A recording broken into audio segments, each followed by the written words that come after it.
爸妈在我去参加研究生考试的路上，告诉我身世之谜。芝芝，考完试你先别回家，告诉你个好消息，我们的亲生女儿要回来了。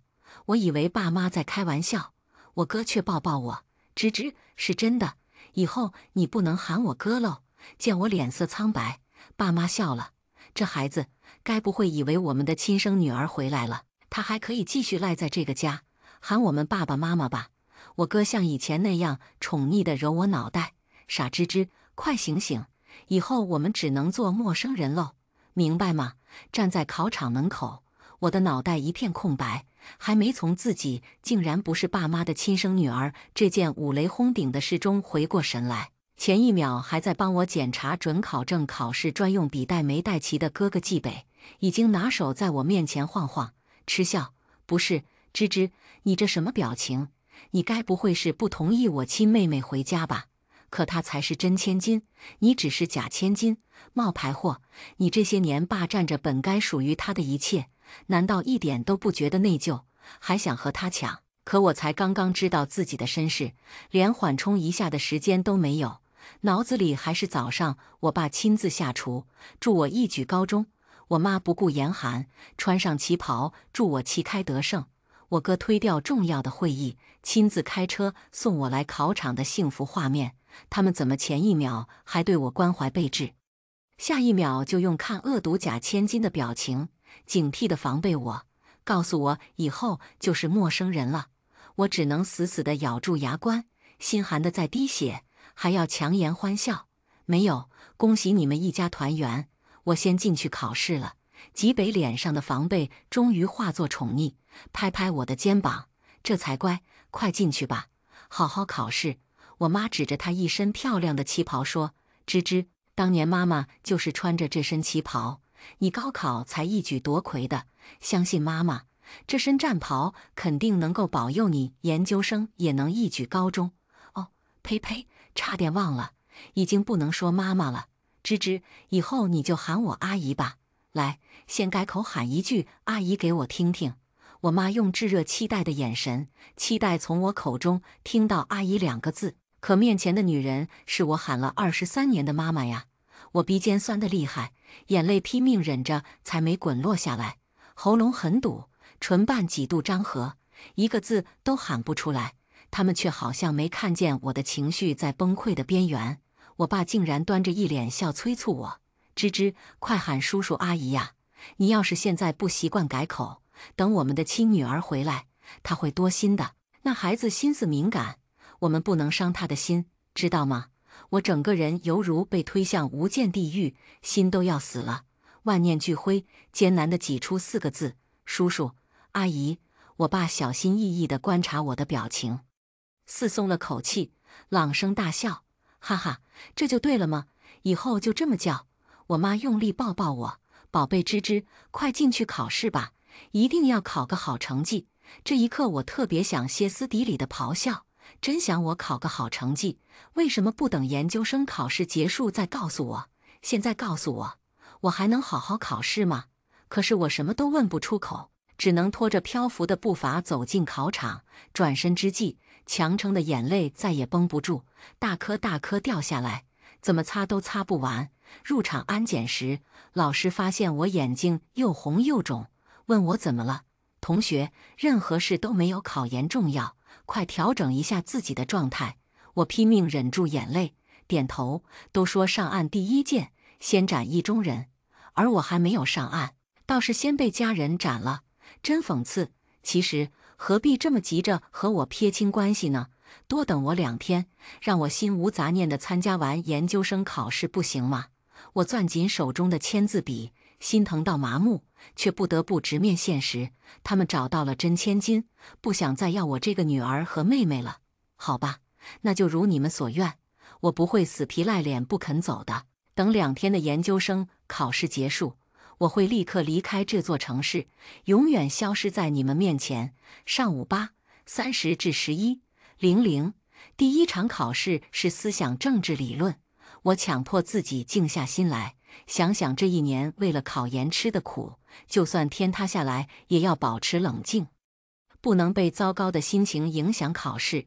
终于做完全部题目，走出考场，在寄存点取回手机，才发现我爸把我从家族群里踢出去了。他还单替我解释：“芝芝，上午考得怎么样？你这么努力，叔叔相信你一定行的。对了，叔叔把你从家族群里踢了出去，主要是怕你尴尬。毕竟梦洁和我们才是真正的一家4口，你肯定觉得待在里面不自在，又不好意思主动退群。叔叔就个做好人，帮了你一把，不要有任何心理负担，知道吗？”我胸口堵着一股郁气，不上不下。怎么？难道我还得感恩戴德，感谢我爸善解人意，把我踢出家族群，让我避免尴尬吗？真可笑！我以为自己拥有最幸福的家庭，从小到大，我没有遭遇过重男轻女。爸爸爱我，妈妈疼我，哥哥宠我。我生病的时候，全家人都会围着我急得团团转，嘘寒问暖，恨不得替我受罪。难道那些点点滴滴的亲情都是假的吗？因为没有了血缘关系，一切就都不存在了。我不理解。忽然有辆车开到面前，吉北拉开车窗看着我：“芝芝，怎么哭了？难道没考好？不应该呀！你这1年不是都在用心复习，日日熬夜苦读，为了考研，发高烧都要在急诊室里背书。按理说，这场考试对你来说应该轻而易举。”我这才惊觉自己不知何时已经泪流满面，赶紧擦掉，佯装淡定的解释：“题都做完了。”吉北脸上的表情如释重负，我就知道你一定行，快上车，我带你去吃饭。路过商场时，吉北把车子停在外面，拉着我去化妆品专柜。芝芝，你最喜欢什么套装的护肤品？放心大胆的买，我付钱。我被凉透的心微微有些回暖。哥，不用，我不缺护肤品。我哥习惯性伸手揉揉我的头发。傻芝芝，不是给你用，是让你挑最喜欢的护肤品套装，送给梦洁做见面礼。她想见见你，中午吃饭一定要我把你也接过去。快挑啊，别傻站着，就挑你平时觉得最贵、最舍不得买的。上午我和爸妈去高铁站接梦洁的时候，你不知道我有多紧张。我第一次给亲妹妹做哥哥，生怕妹妹感受不到我对她的喜欢。这套怎么样？这套呢？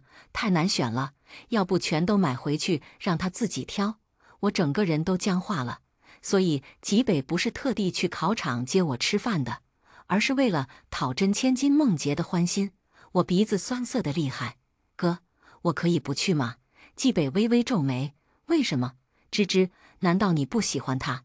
你是不是对他有敌意，觉得他不该出现？你真的是这么想的？我拿了一套最贵的护肤品递到吉北的手里说：“没有，海蓝之谜的这套很多女孩子都喜欢，我就送他这套吧。”吉北去付账的时候，我买了明天晚上去帝都的飞机票。我不能再在这座城市待下去了，每一次呼吸，我都感觉窒息的快要死掉了。我想去投奔在清华大学教书的陆教授，她是我妈最好的闺蜜，也是我的干妈，一直叫我努力学习，争取考上她的研究生。她曾说，当年要不是你妈手速快，你早就成我女儿了。当不了女儿，就当我的学生如何？一日为师，终生为母。干妈会把你当亲生女儿一样疼爱的。到今天我才懂这句话是什么意思。原来当年我爸妈因为丢了女儿私女成疾，于是去孤儿院领养了我。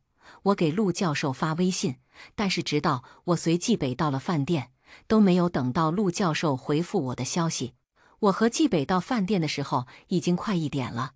下午的研究生考试2点开始，但需要提前半个小时进考场。我算算时间，根本没时间留下来吃午饭，所以推开包厢门前，我和吉北说了情况。哥，进去把礼物送给梦洁，我就得坐车奔赴考场。吉北心疼地看我一眼，你不吃点再走吗？我等会儿在门口买2个面包，在路上吃吧。时间真的来不及，从这里坐地铁去考场差不多就要半个小时，我没时间耽搁了。纪北同意了，却忽然话锋一转：芝芝，在梦洁面前别喊我哥，记得喊我季哥。毕竟她才是我亲妹妹。我不能给她一种既要又要的错觉，在你们2个人之间，我只能选一个，而我必须得选她，知道吗？我全谨守心，强颜欢笑。曾经疼爱我的哥哥，只剩下对我的防备。抱歉，是我忘记改口了。你放心，以后我就把你当作陌生人，再也不会喊你哥了。说完，我自觉倒退一步，拉开与他的距离。恰好有服务生端着菜肴鱼罐而来，差点撞到我的后背。季北一把将我拉到他的身边，还冲服务生说：“看着点路。”差点把汤洒我妹妹后背。她今天有重要的考试，耽误了时间，你赔得起吗？服务生连连说抱歉。我惨笑，原来季北还知道今天的考试对我很重要。可他又为什么要一而再再而三地往我心窝子里捅刀子呢？吉北推开包厢的门，示意我进去。包厢里已经坐着3个人，我爸、我妈和一个正在被他们嘘寒问暖的真千金梦洁。我妈看见我，热情地跟我介绍：“芝芝来了，快来见见梦洁，叔叔阿姨和梦洁都等你许久了。”我妈特地强调“叔叔阿姨”4个字，让我脸上很难堪。但梦洁脸上露出了笑容，她一笑，曾经爱我的爸爸妈妈和哥哥都跟着笑容舒展，那种小心翼翼讨好她的宠爱，刺痛了我的眼。我错开眼神，不想看这画面，硬着头皮解释：“抱歉，叔叔阿姨，我来晚了。”我把一套《海蓝之谜》递给真千金梦洁：“梦洁你好，小小见面礼，希望你能喜欢。”梦洁从座位边拿起一个半人高的布偶熊送给我。“你好，芝芝，你的礼物确实挺小的，没有我的大。不过千里送鹅毛，礼轻情意重，我很喜欢，谢谢。”我强忍着怒意没发作，他不尴尬，我都替他尴尬。毕竟到底是谁的礼物更轻，一目了然。可我注意到，爸妈的眼里只有对他的心疼和对我的责怪。仿佛我买梦洁不认识的高端护肤品害她出丑，是我的错。我爸冷下脸叫我坐下吃饭，我实在待不下去了。爸妈的每一个眼神都让我窒息，幸好有现成的借口：“叔叔阿姨，我赶时间就不吃了，你们一家4口慢慢吃。第一顿团圆饭有个外人在场就不完美了。梦洁，你慢慢吃，我先走了。”梦洁却在我即将迈出包厢门的时候，哭着说：“爸爸妈妈，是我说错了什么话，惹芝芝姐不高兴了吗？她为什么刚来就要走，连和我一起吃顿饭都不愿意？我这人比较笨，不懂人情世故，也没人教，不像芝芝姐一出生就在大城市长大，有你们悉心教导。我若是哪里做错了，你们一定要跟我讲，我知道了就会改。”我爸见不得梦洁哭，心疼坏了：“芝芝回来，你怎么这么不懂礼数？梦洁为了和你吃饭，空着肚子等了你1个小时，你一来就要走，像话吗？赶紧坐下来吃点饭再走。吃完饭，我还怎么参加下午的英语考试？”我眼神求助季北，季北却仿佛没看见，亲自为我拉开椅子：“芝芝，坐下，听话，好歹吃几口。”我再也绷不住了，回头解释：“不是针对你，我2点钟要考试，研究生考试对我很重要。”梦洁朝我眨眨眼，一脸天真无邪：“哇，芝芝姐，你好厉害，拥有最好的教育资源，还能参加研究生考试。不像我，在农村长大，遇到的老师都是混日子的，我连大学都没考上，所以研究生考试真的比我还重要吗？”他从位置上站起来，热情地过来拉我入座：“好姐姐，现在离2点还有1个小时呢，你等1点半再走也来得及呀。爸爸妈妈，你们说呢？”包厢里竟然没有任何一个人反驳梦洁。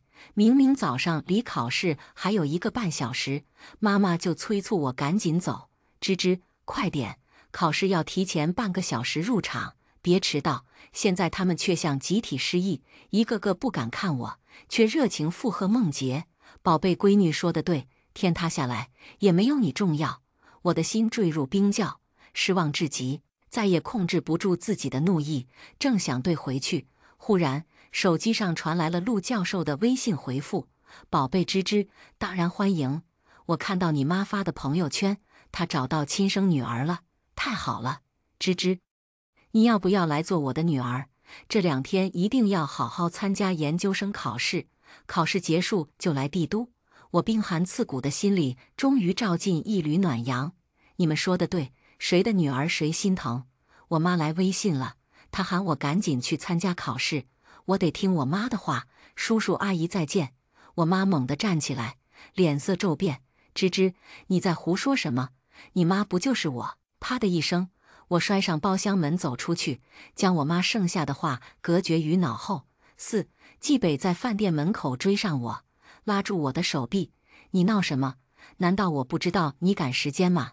你坐下吃2口，我自然会找借口让你离开。为什么非要把气氛闹得那么难堪？还敢胡编乱造，说你妈催你参加考试，你妈还在包厢里坐着呢。你哪只眼睛看见她给你发微信了？我用力抽回自己的手，愤怒的大吼：哀莫大于心死！季先生，请自重。大庭广众下拉住一个陌生女孩子的手，你不觉得不合适吗？而且坐在包厢里的不是阿姨吗？哪里有我妈？旁边有人经过，问我是不是遇到了男性骚扰，需不需要帮忙。季北窝火地冲人低吼：滚一边去！我是他哥。好笑，他现在又承认自己是我哥了。我大声反驳：他不是，我们是陌生人。季北用受伤的眼神看着我，可是我已经不想看了。趁着路人拦住季北的功夫，推开饭店的门，飞奔出去，在地铁站入口随便买了2个面包填肚子，越吃眼泪掉得越凶。幸好是赶上下午的英语考试了。下午5点走出考场，天大地大，我却无处可去。我没有忘记早上爸妈的交代，让我考完试先别回家，但我还是想回去收拾行李。我买了明天晚上7点的票，明天考完试就要直奔机场，没时间回家里收拾行李的。我打车回家，却没有人给我开门。隔着别墅大铁门，保姆徐姐心疼地往我怀里塞最后的羽绒服和换洗衣服。芝芝小姐，先生太太带着梦洁小姐去商场买衣服，还没回来。但离开前，先生交代过，今天不能让你回家住，天这么冷，你赶紧找一家酒店先住下吧。我尴尬地站在门外，告诉徐姐没关系。寒流来袭，天上忽然飘起风风扬扬的雪花。我像一只无家可归的流浪猫，用力裹紧羽绒服，跟徐姐解释，我不是要回家住，只是想收拾自己的行李，给我1个小时就行。徐姐却拼命摇头，真的不行。先生说了，今天若是让你进这个门，我就要卷铺盖滚蛋。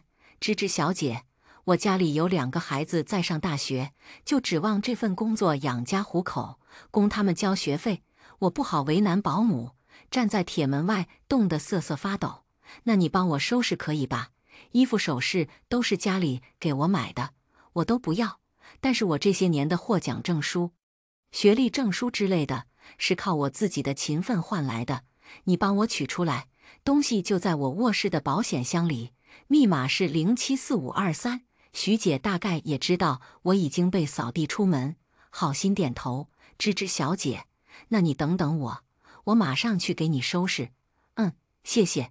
我站在门口等，风雪愈大，好冷。我打了好几个喷嚏，呼出口的热气滚滚，脸冻得像冰雕一样。换做以前，我爸妈是要心疼坏了的，但现在他们应该没时间再心疼我了，毕竟有了亲闺女需要疼。徐姐背着我的旅行包，匆匆忙忙跑出来。芝芝小姐，收拾好了，你看还有什么遗漏的，我再去给你找。我拉开旅行包的拉链，确保最重要的奖状证书和证件都在。可以了，谢谢徐姐。正要走，忽然2道近光灯照射在我的脸上。吉北把车停在大门口，快步下车，目光落在我身上，鼻子怎么冻得这么红？他快速摘掉脖子上的围巾，裹在我的脖子上，速度极快，把我的脖子和半张脸裹得严严实实。能看出来，他还是怕我挨冻的。但下一秒，梦洁推门下车，好奇地问：“姐姐还住在这里吗？”季北立刻否认：“她不住，放心，芝芝以后住别的地方。我爸、我妈也相继下车。我爸的目光在我脸上逗留，皱着眉头，怎么把自己搞成这副模样？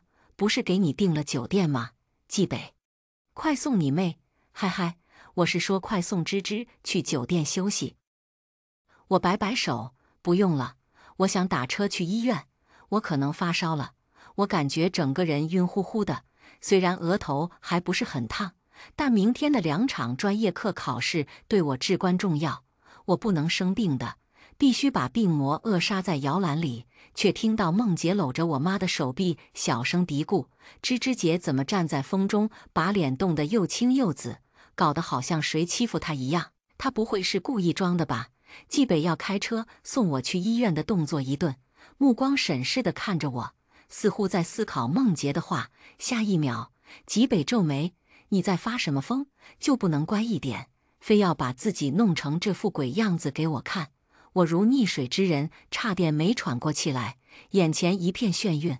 我用力掐自己的大腿，不让自己倒下，大笑：“对，我就是装的，就是故意想惹你们心疼。我是无理取闹的心机婊。这么说，你们满意了吧？”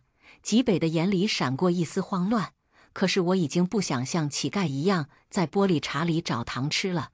急火攻心，我飞奔着冲进小区，却因为体力不济，倒在大雪纷飞的马路上。“姑娘，你醒了，快躺着别动，你高烧晕倒在马路上，被好心人送到医院，正在输液呢。刚才我同事扫脸解锁你的手机，想通知你的家人，看到你的联系人第一个是哥哥，就拨打过去，没想到他不相信你病了，还讽刺的笑，演上瘾了。把我同事气坏了，那真是你哥吗？”我凄凉的苦笑：“不是，只是陌生人。”护士小姐姐晦气地说：“难怪，既然你醒了，赶紧通知真正的家人过来照顾你吧。”我默默答：“我没有家人了。”这一夜，我是在医院输液大厅度过的。第二天一大早就奔赴考场，忍受着时而退烧、时而高烧重新席卷而来的糟糕身体，勉勉强强应付完上午和下午的2场专业课考试。走出考场，我直奔机场。路上的时候，给远在帝都的干妈陆教授打电话：“干妈，我7点的航班，9点半抵达帝都机场。”陆教授说：“好好好，我让小韩去机场接你。”陆涵是陆教授的儿子，也是季北的好兄弟。以前特别羡慕季北有个妹妹。等我到了机场，托运好行李，过了安检，坐在登机口等待登机的时候，陆涵给我打来电话：“芝芝，听我妈说你要给我妈做女儿，那是不是代表以后你就是我妹妹了？”我小心翼翼地问：“可以吗？”陆涵大笑道：“天上掉下个芝妹妹！”我高兴还来不及，我要去和季北炫耀一下，他最宝贝的妹妹要喊我哥哥了。我苦笑：“他应该不会在乎吧？”陆涵说：“怎么可能？他最宝贝你了，平日里想让你喊我一声哥哥，季北能和我拼命，还叫我这辈子都别痴心妄想。你哥只有他一个，我现在就去气气他。这样，你先给我微信发一段语音，喊一声哥哥就行。”我给鹿晗发了一段语音，2个字：哥哥。与此同时，我删除了季北的手机号和微信好友，还有我爸我妈的手机号和微信好友全都删除了。我如他们所愿，退出他们的世界，把他们当成陌生人，他们就不会再时时刻刻防备我。怕梦洁敏感，没有安全感了吧？机场传来登机提醒的广播：尊敬的旅客们，CK6523号航班即将迎来登机时刻，请确保您已经完成了所有安检程序，并准备好您的登机凭证。从 B36号登机口开始登机，请您依次排队，避免拥挤。感谢您的理解与配合。我背着旅行包，和其他旅客一起排队等候登机。手机忽然响起来，是吉北打来的电话，我没有接。等待手机铃声结束，吉北又打来第2个电话，第3个，第4个。我盯着手机屏幕，按兵不动，只剩下心酸。后来，我妈的手机号也打来电话，我爸的电话打了过来，他们电话轰炸我，不知道想干什么。我想，大概又是讽刺我戏精上身，演上瘾了吧？我不想听，因为我是真打算走了。登上飞机，找到自己的位置后，我打算把手机调成飞行模式。屏幕上收到几条申请极北发来的短信：你去帝都干什么？为什么把我的微信删了？你不要割了。还有爸妈的微信全被你删了，你知不知道爸妈有多心寒？快接电话！我知道航班还没有起飞，你收得到信息，我正在去机场的路上，你先别上飞机，在机场等我。芝芝，你肯定误会我们了，别装死，回哥一句话，误会什么？误会他们逼我在进入考场前，把喊了23年的爸爸妈妈改口成叔叔阿姨，还是误会他们笑着说，这孩子该不会以为我们的亲生女儿回来了，他还可以继续赖在这个家，喊我们爸爸妈妈吧？或者是误会护士小姐姐给他打电话，说我病倒在医院的时候，他在电话里讽刺我是不是演上瘾了？没有任何误会，我明白他们太想弥补失散多年的亲生女儿梦洁，怕我的存在会让梦洁与他们产生隔阂，他们急于修复和梦洁的关系，为此只能牺牲我，哪怕是在我考研最关键的2天，也等不了。23年的养育之恩，我必须报答。我没法抱怨，只能听他们的话，给梦洁让路，从此退出这个家，和他们保持陌生人的关系。我把手机调成了飞行模式，安静地等待飞机起飞。深夜，飞机降落在帝都机场，在出站口，我不但看到了鹿晗，还有陆教授。陆教授把我抱在怀里，好孩子，我才知道考试这2天你都经历了什么。你在飞机上的时候，你妈给我打了1个小时的电话，让我劝你别和他们怄气，坐明天最早的航班回去，机票他们都给你买好了。我浑身僵硬。干妈，你要赶我走吗？鹿晗站在旁边愤愤不平地说，当然不是，我妈的意思，我们尊重你自己的选择，你要不想回去，以后这里就是你的家。我还和极北吵了一架，他有什么资格骂我卑鄙无耻？成人之危，夺人所爱。放心，只要你愿意，以后你就是我鹿晗的亲妹。陆教授搂着我的肩膀说，晚饭还没吃吧？走，回家。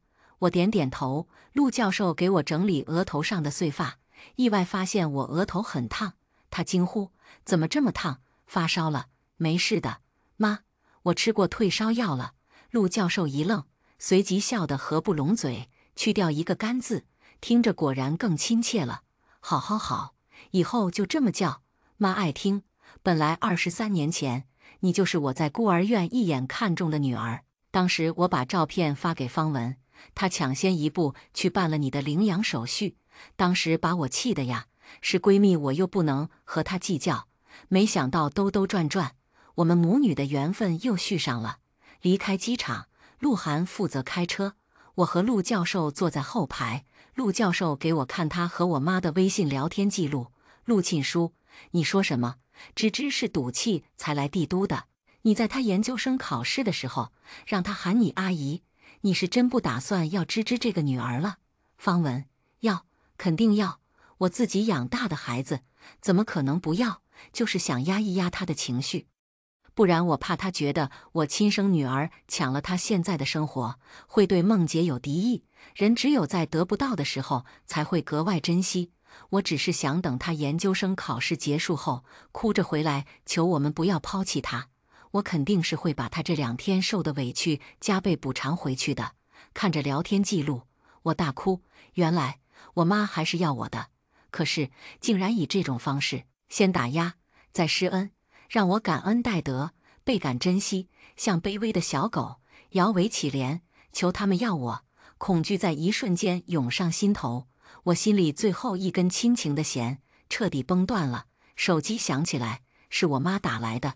这次我选择接通电话，做最后的了断。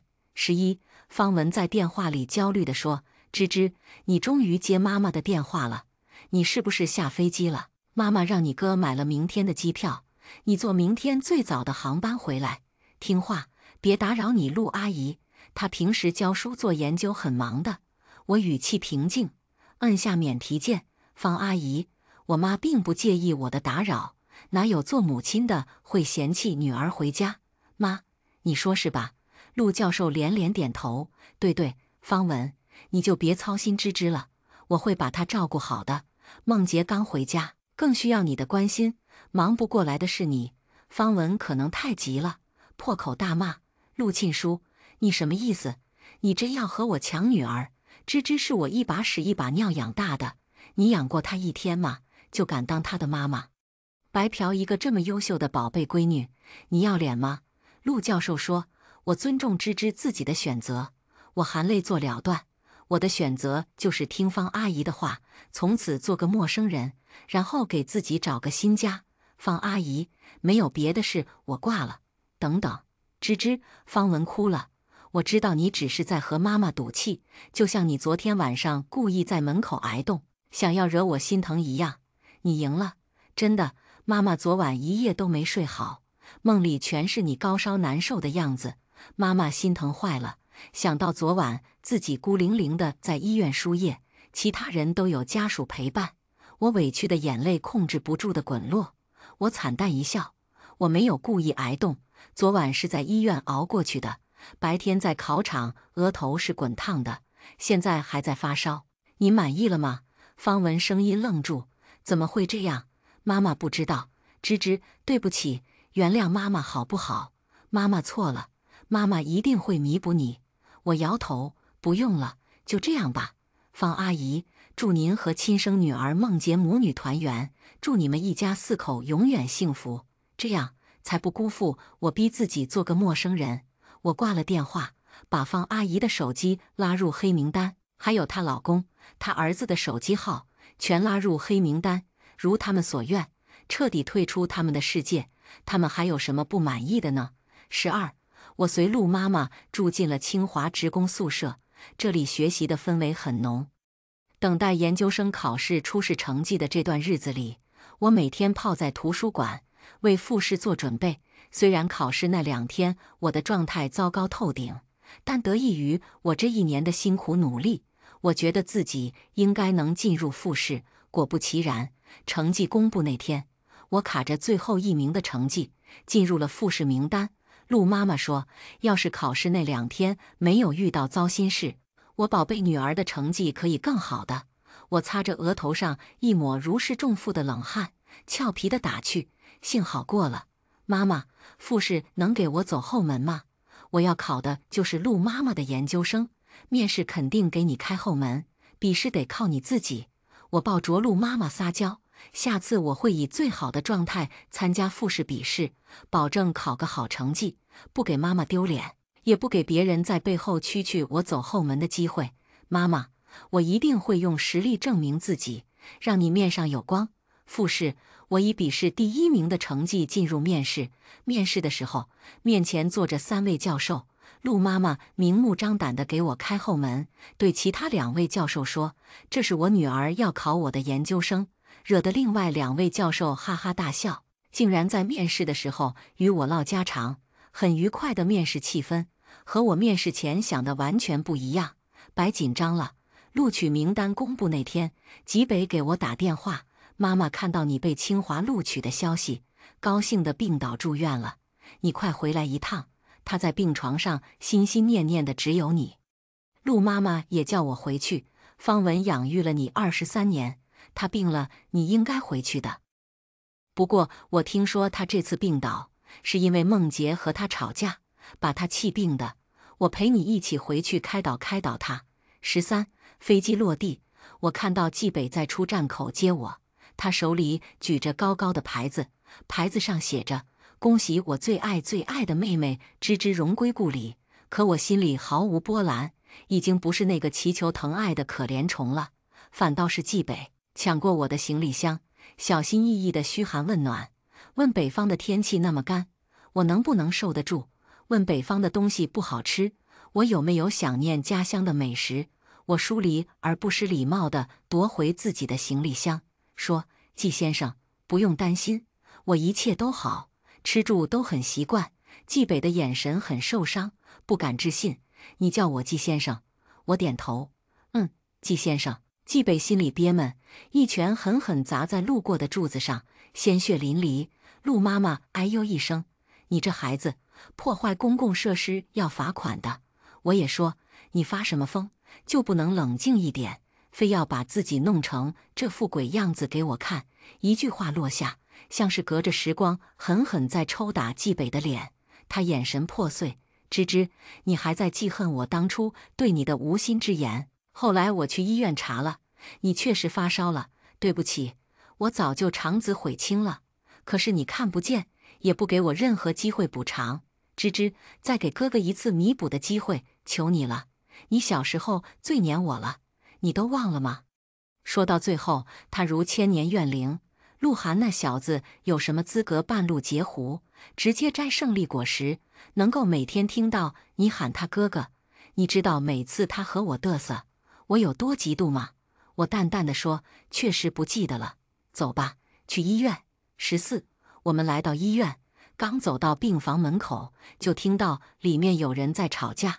梦洁大声骂：“你们既然这么忘不掉季芝芝，当初为什么要在我面前假惺惺的做态，还让他喊你们叔叔阿姨？现在他考上清华的研究生，让你们面子有光，又觉得他哪哪都比我好。我要是季芝芝，范建才会回来和你们重归于好。”我脸色尴尬地站在门口，季北推开门走进去，呵斥梦洁：“够了，妈还病着，就不能让人省点心？”梦洁大哭：“凭什么要我闭嘴？当初是谁口口声声说只有我一个妹妹？你们嘴上给我画大饼，哄着我回来和你们相认，把季芝芝气得心灰意冷，与你们断绝关系，不肯承认是你们自己的问题，反而迁怒我，觉得是我把季芝芝气走的。这几个月无论我做什么，你们表面不说，但是眼神谁看不出来？分明是在心里拿我和季芝芝比较，觉得我处处都不如她。”梦洁看见紧随其后走进来的我，讽刺大笑：“哟，范建的人回来了！我妈每天做梦都想和你重归于好。我爸每次下厨做的都是你爱吃的东西。我哥经常一个人坐在你的卧室里自言自语，每个人心里惦记的都是你。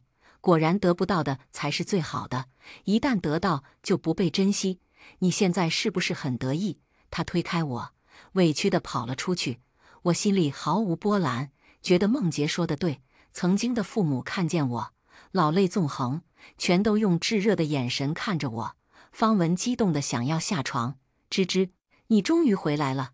我快走2步走到床边阻止他：“方阿姨，你还病着，好好躺着吧。”方文深受打击，流着泪：“你还在怪我？你叫我一声妈妈好不好？”我没有开口，沉默地任由他抓紧我的手。气氛一度尴尬，陆妈妈笑着打圆场：“方文，你看我没把芝芝养瘦吧？你也把心放宽一点，时间能治愈一切，何必急于一时？”方文是崩溃的：“你说的倒是好听，你抢走我女儿，还叫我把心放宽，搁你身上，你试试。”陆妈妈笑：“换做我，就当女儿去外地读书了，何况我现在是她的导师，跟着我怎么了？我看梦洁也不错。别寒一个孩子的心，又去伤害另一个孩子，到时候竹篮打水一场空，一个都得不到。”曾经疼爱我的爸爸坐在旁边沉默地削苹果，削好后递给我。我说：“谢谢叔叔。”他狠狠叹了口气，一脸难过地看着我，但还是想嘘寒问暖，问东问西，怕我在帝都受苦，还说：“家里的房间还给你留着，今晚就住家里吧。”我拒绝：“不用了，我住酒店。”他怒了：“你非要这么伤爸爸的心吗？终究是不欢而散。”陆妈妈让我留下来多陪陪他们，我待了5天，等到方文出院，气色好了些，才订机票回帝都。15，再次登机那天，我的行李箱被塞满了各种好吃的。曾经的父母，曾经的兄长，都用恋恋不舍的目光看着我。办理行李托运的时候，季北死死地抓住行李箱的手提，声音沙哑、懊恼，眼神后悔至极：“芝芝，你的心怎么变得这么狠？”我说：“我是去帝都读书，难道你们差点害我研究生考试失利，现在又要以孝道裹挟我？让我放弃研究生的学业吗？季北表情僵住。我不是这个意思。他习惯性想要揉揉我的头，他刚有动作，我就错身一步，避开。季北的手尴尬地停在半空，眼神碎掉。你好好读书，有空我会去帝都看你。我没说话，办理好托运，走向安检通道。方文拉住我，狠狠将我抱在怀里。芝芝，妈妈真的舍不得你，求求你了。临走前就喊一句妈妈行不行？我看着他，他也看着我，还有曾经的爸爸也小心翼翼地看着我，等着我开口。和当初在研究生考试的考场门口期待我喊叔叔阿姨的画面如出一辙。我沉默了2分钟，心里的伤忽然释然了，露出笑容，挥挥手，叔叔阿姨再见。第一个故事就分享到这里了，接下来的故事更精彩。苏轼，你不遵妇德，不守妇道，不堪为妇，却被我爸一直穷养到了18岁。我还没出生时，爸妈就因教育理念不同而争吵不断。幸运的是，我妈怀了双胞胎，给了他们各自证明自己的机会。妈妈选择了妹妹富养，而爸爸带走了我穷养。18年后，也就是今天，我爸正在院里摆弄我的华大录取通知书，我正在给猪猪们洗澡。一辆红色轿车停在了我家门口，一位光鲜亮丽的女人从车里走了出来。我看着车身沾满的污泥，拿着水管走了过去。大姐，洗车吗？只要10块钱，保管给你洗得干干净净。她没说话，只是突然盯着我哭了起来。我爸在后面冲我大喊：叫什么姐？那是你妈！我转身看了一眼我爸，心中松了口气。早先我也劝过我爸2婚，但他怕后妈对我不好，一直不肯。18年官夫，他也是不易。我整理好措辞，问爸：你们打算什么时候结婚？结果我爸一愣，走到我跟前，一巴掌拍到我脑门上：瞎说什么？那是你亲妈！我呆在原地，怔怔地问：你不是说我妈已经不在了吗？从小我爸就告诉我，我妈生我难产而死，所以每次当我想妈妈时，我总是心怀愧疚，总觉得我妈是被我害死的。我爸得意地将华大录取通知书递给我妈后，才将真相一点一点地告诉我。18年前，我的父母对教育孩子有不同的见解。我的母亲坚持要富养孩子，而我的父亲却觉得富养会让孩子摆烂，穷养才能让孩子磨练意志。两人在这件事上各执己见，直到我妈被查出怀了双胞胎，两人才达成了共识，一个穷养，一个富养。为了更好检验教育成果，他们2人决定对我和妹妹分开培养。妹妹出生时体弱，我妈担心她受不了苦，就率先选择了她。而我爸带着襁褓中的我来到了乡下。听完我爸的话，我用了很久才堪堪消化。我无法形容我现在内心的感受。今天是我的生日，我也如愿收到了华大录取通知书。早上我还和我爸说好，晚上一起吃顿火锅，要加麻加辣。可现在我发现我爸不差这一顿火锅。原来我一直担心的学费问题是不需要担心的。原来我也是有妈妈的。我还从丑小鸭变成了白天鹅。今天发生的事对我来说都是好事，我该高兴的，不是吗？我成功考上了华大，标志着我爸对我的教育事业圆满落幕。两人一番合计，决定从今以后将我接回市里住。我告诉他们，我得去县里的餐馆辞职。高考后，我一直在那里打工挣学费。今天是我的生日，老板姐姐特意放了我1天假，做事要有始有终。我的情况，老板一直都知道，所以当他知道我要跟我妈走时，他第一反应是：云荣，你和你爸别是被人给骗了。我没法解释，只是笑着摇了摇头。从县里回来，我沉默地收拾着我的行李，枕边的一副皮手套显得尤为扎眼。那是我昨天下班时买的，本来打算今天晚上送给我爸，可现在想来他应该不需要了。我无声地将它往包里塞了又塞，直到它被衣服层层覆盖，消失在我的视线内。上车时，我妈盯着我洗得发白的书包，看了又看，她眼角湿润，差点又哭出来。我的乖女儿，你受苦了。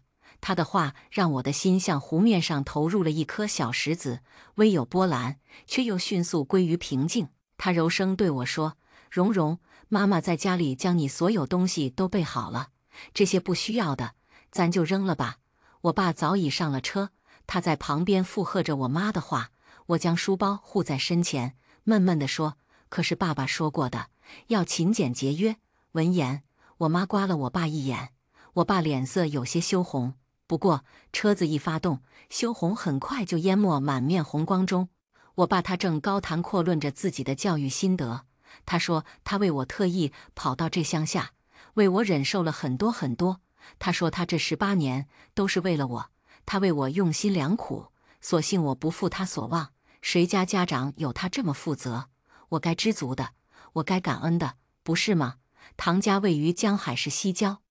自从驶入市区，越来越多陌生的东西一股脑涌入我脑中，我很兴奋，兴奋中又掺杂着惶恐。毕竟前18年我都没走出过小县城，一进唐家，就有个女孩熊扑上来，抱住了我。她的眉目脸型与我爸5分像，这应当就是与我素未谋面的妹妹唐月华了。我刚要回应，却碰到一个东西，软软的，滑滑的。待我看清，我惊慌地挣脱唐月华的怀抱，跌倒在地。那是一条小蛇，乖顺地缠绕在唐月华的手腕。我瞬间汗毛竖起，内心被巨大的恐惧笼罩，声音都堵在嗓子间，一点都发不出来。姐妹相见的美好场景就这么被一条小蛇破坏了。唐月华呆在原地，不知所措。我妈先将我扶起来，又狠狠斥责了她一番，而我爸也狠狠批评了我。唐云荣，我告诉过你什么？遇事要冷静，要处变不惊，你都忘记了吗？那只是条玉米蛇，无毒，处变不惊，喜怒不形于色。我没忘，但我忘了我爸不知道我被蛇咬过。儿时我家特别穷，我爸是我家唯一劳动力，但他身体不好，干不了重活。村里本来要给我家建档立卡，但我爸说人穷，但志不能穷，他坚定地拒绝了。可我家的收入只能勉强裹住温饱，想要改善伙食，我就只能自己想办法赚钱。但7、8岁的年纪能干什么呢？我们那无山无海，自然不能靠山吃山，靠海吃海。无非是平时捡捡瓶子和纸壳，春天掰杨树芽，夏天摸知了猴，秋天将后院树上结的枣拿到集市上卖了，冬天就只能喝西北风了。我被蛇咬是在夏天，最初摸知了时，我没手电筒，但又实在受不了钱的诱惑，毕竟3只1块钱，30只就10块钱了，而10块钱就能买1斤肉了，所以我会趁天没黑去抠还未钻出洞的知了猴。天黑后，我会借着月光，别人手电扫来的光，路上的车灯来分辨。村里的小卖部最便宜的手电筒8块钱，当时我已经存了7块钱。天没黑时，我还在洞里找到了2只知了猴，只要再有1只就好。可那天我点太背，天黑透都没能再找到一个。所以，当我回去途中看到树上隐约有东西爬动时，我真的太激动了。但当我去捏时，我被咬了。我尖叫一声，同样摸知了的婶子一个手电扫过来，发现一条蛇飞速爬进了林边一户人家的院子里。婶子啐了一口唾沫，抹在我的伤口。她安慰我说家蛇无毒。本来我想将被蛇咬的事告诉我爸，但一回家，我爸就向我大倒苦水，不断诉说农活的辛苦，再三嘱咐我一定要好好学习，不要像他一样。我将要说的话提了又提，放了又放，终究没说出口。告诉他又能怎样？不过徒增一个人的担心，还是算了吧。他无毒，可现在我又觉得他是有毒的，不然为何？从此以后见到他，我就像被人狠狠揪住了心脏，窒息又恐慌。为了摆脱这种感觉，我将10年前未说出口的话说了出来。10年前，我被蛇咬过。我爸脸色变得僵硬，我妈神色慌张，2人为此事又吵了一架。争吵后，他们非拉着我去医院做一个全身检查。我安慰他们说家蛇无毒，他们却担心我留下后遗症。直到医院的各项检测指标都显示我的身体正常，他们才将心放回了肚子里。可我却觉得自己有病，不然为何？在检测结果没出来前，看着他们脸上的焦急和慌张，我心底竟然莫名的开心。有那么一刻，我倒真希望那条蛇有毒，可我心里还有一个声音在叫嚣。他说：“你爸为了培养你，如此谋划，用心良苦，你竟然不知足，还敢心藏怨恨，你大抵是废了。”我想，或许是吧。奔波了一下午，晚上9点，唐月华与我的生日会正式举行。之所以设定在9点，是因为我妈是在这个时间点生下的我们。华丽的礼堂，遍地的鲜花，18层高的蛋糕，一次次刷新我的认知。我妹妹和爸妈却看起来对此早已习以为常，但我不适应。这场生日会，唐爸唐妈邀请了许多生意伙伴家的孩子，他们和唐月华一同谈着我从未听过的东西。唐月华也试着让我加入进去，可我曾经的世界与他们不在一个圈层，根本融不进去。生日会上，唐月华弹钢琴、拉小提琴，与舞伴一起跳舞。他自信且尽情地展示自己，而我却如芒在背。在场的人没有一个人嘲讽我，也没有人议论我，只是我自己感觉审视的目光从四面八方向我射来。我不安，我局促，我迫切地想要逃离。可妈妈却问：“蓉蓉，有什么想要表演的吗？”我不解，她忘了吗？我是我爸穷养长大的，前18年除了学习和赚钱，再无其他。我有什么拿得出手的才艺呢？可当我看到他向我爸抛过去的得意眼神，我才知道他没忘，他只是在向我爸证明，他当年的教育理念没有错，他教出来的孩子比我爸教出来的孩子要好。我静静地看着他，说了句“有”。我缓缓走到人群中央，轻轻哼唱：“世上只有妈妈好，有妈的孩子像块宝，没妈的孩子像根草。”一曲唱完，我郑重向我妈表示了感谢，感谢她18年前的今天生下了我。我的外公外婆泪洒当场，而在场的人或多或少对我爸妈穷养富养之事有所耳闻。我的话如一层石，激起了千层浪。高雅的看客一向对八卦嗅觉灵敏，只是良好的教养不允许他们在大庭广众下议论纷纷。他们心照不宣地用眼神进行了一番交流。生日会后，我妈质问我：“蓉蓉，你为什么要唱那首歌？是在怨恨我没有养你吗？”我说：“妈妈，你想多了，只是我没怎么听过歌，也不怎么会唱歌，能完整记住的歌词，除了国歌，就是那首了。”这是实话，但我妈的脸色并不好看。在唐家安顿好后，我给我唯一的朋友张慧打电话。他知道我是富家千金后，激动地跳脚：“云蓉，你也太幸运了吧！啊，云蓉，我真的好羡慕你。”他在电话那端喋喋不休，但一直都没得到我的回应。怎么了，云蓉？你不开心吗？是的，我不开心，很不开心。可今天发生的事太多了，我一时不知怎么开口，更不知从何处说起。电话这头，我只能依旧保持沉默。张慧有些急了：“云蓉，是你妈妈和妹妹对你不好吗？他们欺负你了吗？”我想了想说：“没有，生日会上表演节目，也算不上欺负。”张慧明显松了一口气：“那就好，那就好。”随后她开玩笑道：“怎么，你是苦日子过惯了，又矫情了不是？我跟你说，要是现在我变成了富家千金，我做梦都能笑醒。”我心不在焉地应和了几声。与张慧通完电话后，我心里更难受了。原来正常人得知自己是富家千金，该是这样的反应。我烦躁地用被子蒙上头，将矫情的自己扼杀在睡梦中。我到底在矫情什么？矫情又没用。如果让我父亲看到，他估计会说：“唐云蓉，你摆出这副样子是想给谁看呢？我为你付出那么多，你现在还不满了？”然后再给我讲一遍他18年来的辛苦，以前我必定会因此内疚。可现在我只会觉得可笑，笑我生病，怕没钱买药，硬生生忍着；笑我没钱买演出服，班级活动就我一个人没参加；笑我因钱百般搓磨之际，父亲却在欣赏着我的苦难。我在被子里笑出了泪，可父亲永远不会觉得自己的教育方式有错，而且我越出色，他越坚信自己是对的。倒是有一种方法可以证明他不对，可我不愿用自毁的方式去证明他的错误，所以这是个死局。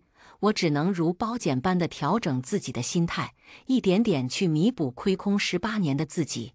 可我又遇到了我的母亲，一个想要极力证明当初她的选择是正确的母亲。其实刚回唐家时，我能感受到她对我的愧疚，愧疚中又夹带着爱，就像刚摘下来的青桔，酸酸的，涩涩的，偏偏的一抹清香和那一丝回甘，却让我无比贪恋。可放久了，香味是会散的。不知何时起，母亲总会特意在父亲的面前点破我的不堪。而事后，父亲就会在四处无人时斥责我。他说：“唐云荣，为什么除了读书，你什么都不会？”我很想反驳一句：“你说为什么呢，父亲？”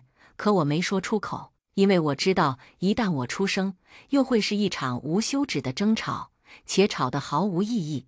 他又不会改。在又一次被父母说教后，我独自在琴房练琴。我既无音乐天赋，又无音乐熏陶，弹得自然算不得好。如果话说的再直白一点，就是我的琴声如听鬼悦耳长聋。但也确实有一点好处，我可以借着琴音尽情地发泄我内心的不满，反正没人能听得出来。弹完一首，我长舒一口气，真的不要太爽。我兴致高昂地翻动琴谱，正要演奏下一曲，有一双手忽然轻轻地搭在了我手背上。姐姐，我来教你，好吗？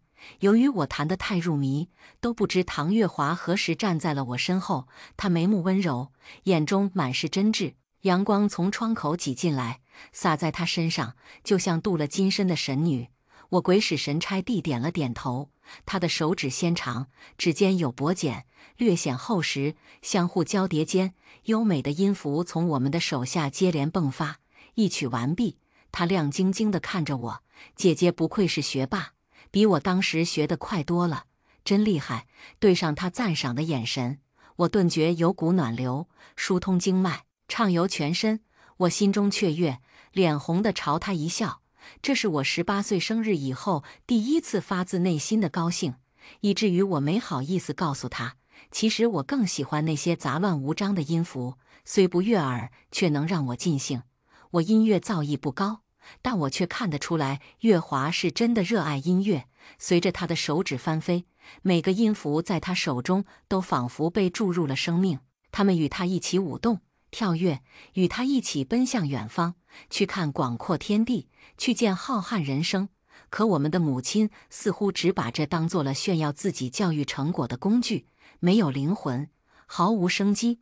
这段时间我实在太痛苦了，苦到差点动了自毁的念头。而我每回见月华，他都是一副笑嘻嘻的模样，以至于我都忽视了他跟我一样。在每次母亲点出我的不堪时，父亲同样也会以月华的不足来回击。或许每次在四处无人的角落，母亲也会像父亲斥责我一样斥责他。我们刚结痂的伤口在父母的反复较量中来回撕扯，鲜血淋漓，却无人在意。此刻，我与他惺惺相惜，灵魂挨得无比近。他问我：“姐姐，你相信双胞胎的心灵感应吗？”从前我不信，但现在我信。我切身感受到了他向我释放的善意，以及他内心对我的担忧。为了让母亲能少挑我点错，月华决定帮我改造改造。可是，一心想要挑你错的人，不管你变成什么样，他都能找出错来。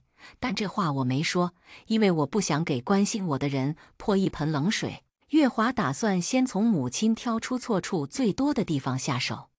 他让我挑一件喜欢的乐器，我随手一指，选了二胡。月华纠结许久，还是决定说出来：“姐，要不咱还是选钢琴吧，毕竟咱也算小有基础了。”我不懂乐器，但通过月华的表情，我觉得二胡应该挺难的。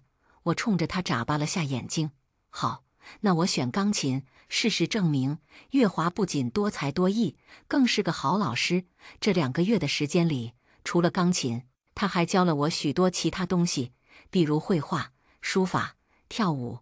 虽然我只是学个皮毛，但在应付母亲时，我总算不至于太难堪。一转眼，开学的时间就到了。我收拾行李去了华大，而妹妹也去了国外的商学院。离家时，父母殷勤地叮嘱我们，父亲说到学校了，就给我们打个电话，报个平安。母亲说，在外面不比在家里，要照顾好自己。同样的话，他们一遍又遍地，不厌其烦地说。那一刻，他们好像又是爱我们的，真的是爱吗？我不清楚，我只知道这短暂的逃离让我有了片刻的喘息。就连每天练习我那蹩脚的英语口语，我都觉得欣喜无比。尽管我与月华有时差，但每周我们至少会通话3次。他会问我有没有融入新同学，有没有交到新朋友，有没有受欺负。他会反复告诉我，家里有钱，不要舍不得花。有时我觉得她更像是个姐姐。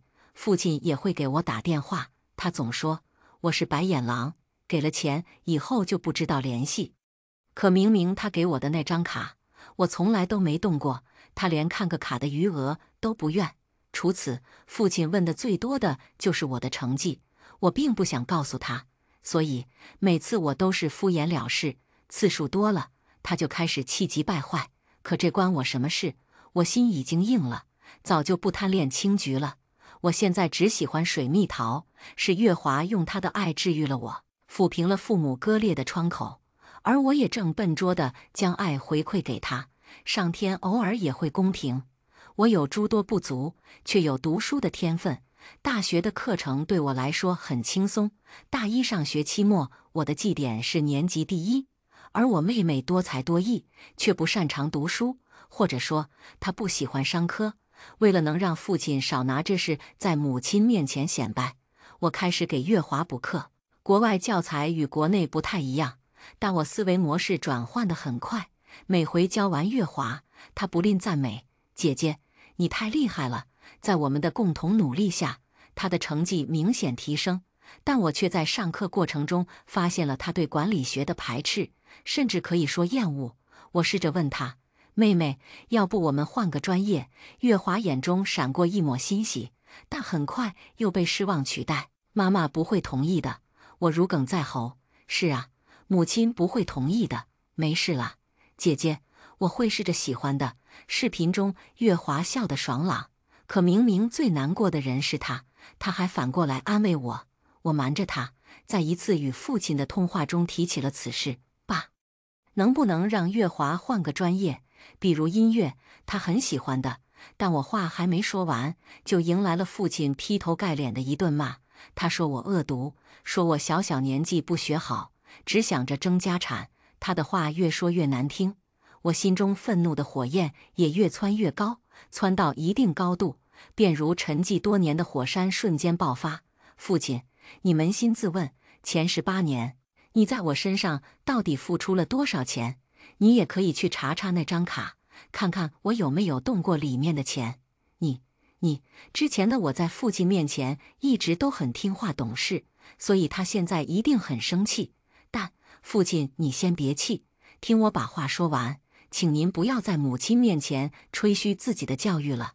毕竟我能考上华大与父亲您真没关系，若真有关系，那也是使绊子的关系。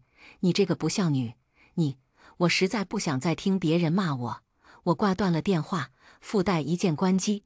我背着书包去了图书馆，心底是从未有过的轻松。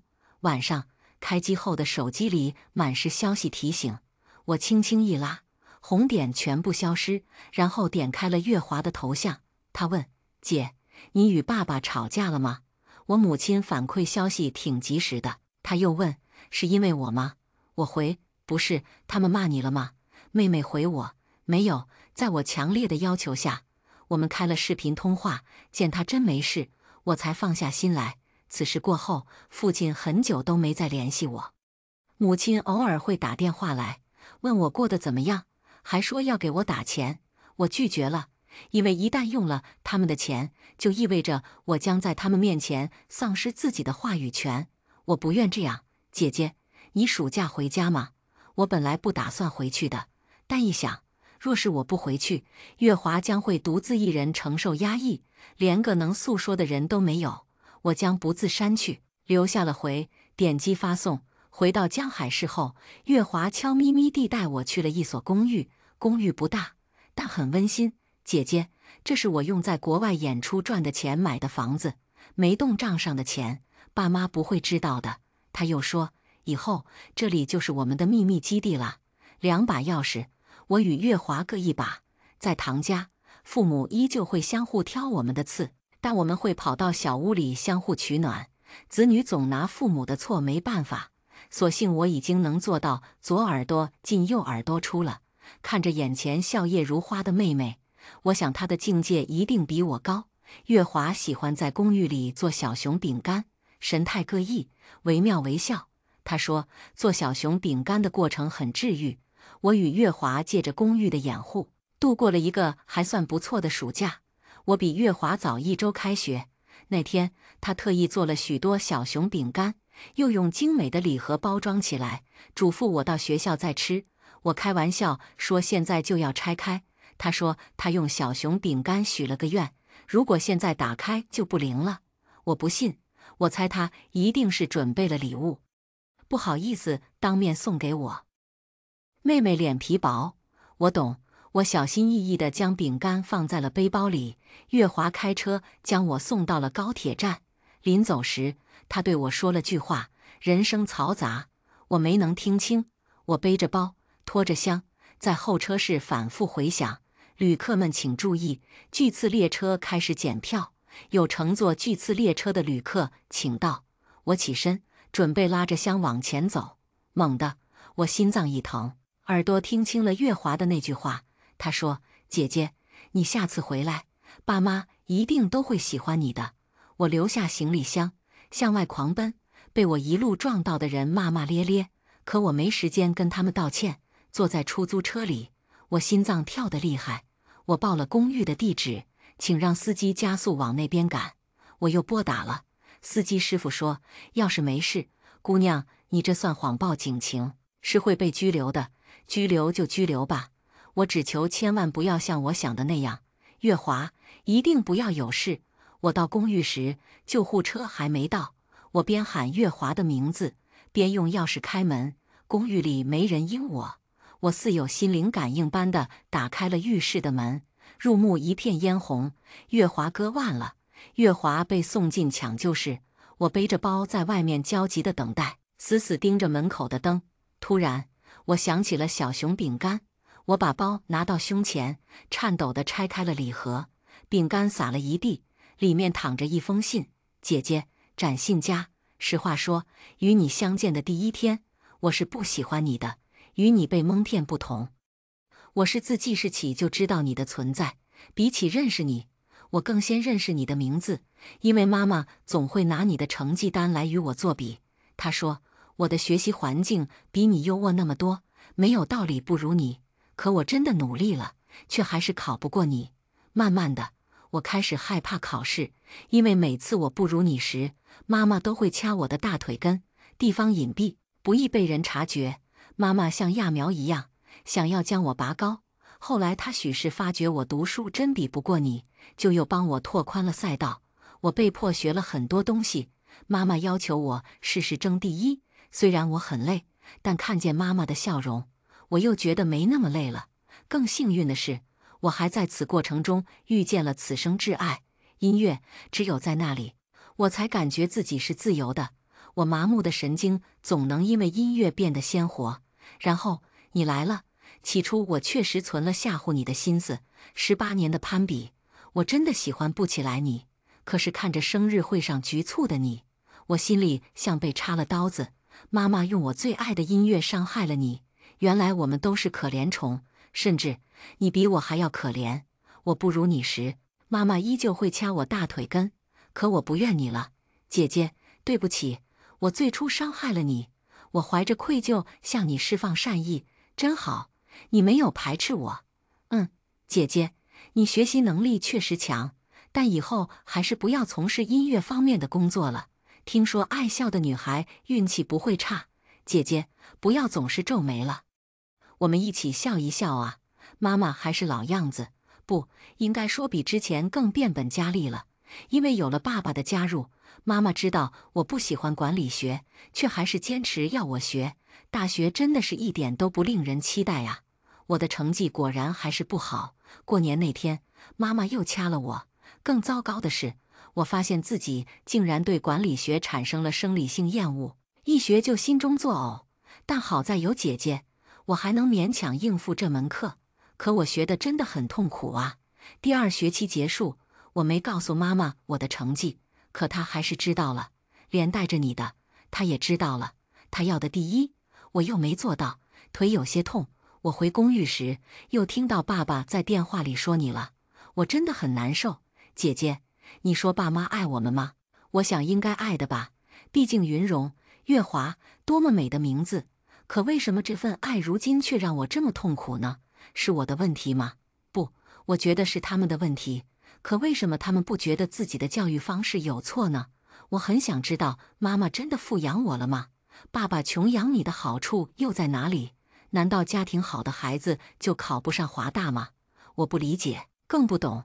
但我知道有一种方法，或许可以证明他们的错误。我想试一下，祝我好运吧，姐姐。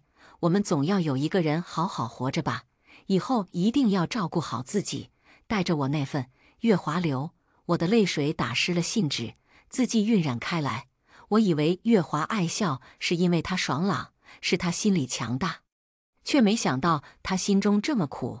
我知道他讨厌管理学，却不知已经到了生理性厌恶的程度。我真的对他知之甚少。他将我从地狱拉出，可我却不知他也在地狱。我捡起地上的一块饼干，放在口中，嚼起来有些发苦。我流着泪将饼干一点点拾进盒子。我的父母就是这个时候来的。母亲没了往日的精致，她哭嚷着；父亲脸色也不好看。可笑的是，他们认为是我害了妹妹。我将妹妹的信递给了他们，他们看完跌倒在地，仿佛一下失去了生命的大半支撑。而我心中存怨，故意刺激他们：父亲、母亲，你们看清楚了吗？到底谁是导致妹妹自杀的罪魁祸首？不是我，是你们，是她所敬爱的父母。母亲失了魂似的喃喃道：我初心是好的，我只是想让她变得更优秀一点，这也有错吗？初心再好，也改变不了伤害我们的事实。我看向沉默许久的父亲：父亲，你的教育确实出色，你都不知道你那套穷养观念给我带来多大影响。他将我幼时的自尊被践踏在尘埃，又让长大后的我在极度自卑和过度自负之间反复横跳。父亲，我想问一句，在您有能力的条件下，穷养真的好吗？父亲哑然。我再次将枪口对准了母亲。母亲，我也想替妹妹问问，您做的那些事真的可以被称作富养吗？急救室亮起了绿灯，妹妹割腕被发现的早，抢救及时，现在已经脱离了生命危险，只是还没有醒来。我提着的心终于落在实处，但月华的腕不能白割，我的父亲母亲也该痛上一痛的。我讥讽地看向母亲：母亲，你不觉得自己的富养只是流于表面吗？你所谓的富养，只有物质的满足，却极度缺乏爱。从根处看，就是精神上的穷养。也就是说，你与父亲争论那么久，其实你俩干的是一样的事。再换句话说，妹妹自杀，您就是最大的推手。母亲脸色惨白，抓住父亲的手不断颤抖。若是父母对孩子有足够的爱，穷一点还是富一点，又有什么关系呢？不再理会他们，我转身进了病房。月华躺在病床上，双目紧闭，嘴唇发白。我轻轻掀开他的衣服，看了看他的大腿的伤痕，黑的、青的，一层压着一层。我眼中闪出泪花。与他一起生活那么久，我竟然都没发现。姐姐，风拂荷塘，自留一抹清香。大家好，欢迎来到河上清风，月华醒了，父母在门外踌躇，不敢上前。我对月华说，如果他愿意，可以起诉母亲长期虐待他。他看了一眼门外泪眼婆娑的母亲，说了声算了，她毕竟是我妈妈。刚说没大一会，外公外婆就来了，他们斥责了父母的荒唐。可穷富养这件事，他们并不是今天才知道的。外公外婆说，当初是我爸在他们家面临破产时力挽狂澜，而我爸这身本事都是他一路吃苦锻炼出来的。对于我爸坚持穷养，他们也没资格说什么。而母亲确实是有他们娇惯的原因，他们并不知道母亲的思想出了偏差，更不知道她长期伤害月华。他们叹了口气说，他们确实亏欠我们。最后，在外公外婆的调解下，父母答应对我们放手，尊重我们的意愿。父母一下苍老了许多，但愿他们真的想通了，他们是独立的人，不应该只围着我们转。当然，我们也是。月华伤好以后，从商学院退学，重新报考了国外著名的音乐学院。而我在大3就开始接触唐氏企业的事务。与月华不同，我是真心喜欢管理学，更喜欢钱。或许是因为幼时的物质过于匮乏，所以我对钱滋生了无限的渴望。